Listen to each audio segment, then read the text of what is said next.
নদী বিবাহিত অঞ্চল কুড়িগ্রামে বৃষ্টির পর আবহাওয়াটা দেখুন। আর একটা একটা করে নৌকা এখানে এসে জমা হচ্ছে ঘাটে।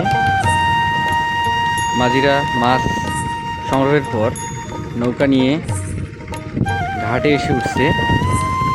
কিছুক্ষণ আগে বৃষ্টি হয়ে গেল।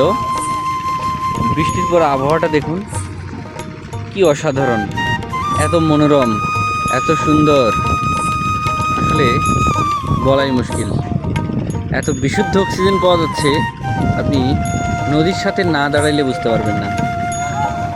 নদীর সাথে যাদের যোগাযোগ তারা কতটা নির্ভীক।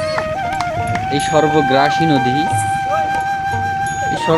নদী যেমন উপকার করে, ঠিক তেমনই যখন গ্রাস করা শুরু করে তখন সব কিছুই গ্রাস করে নিয়ে যায়।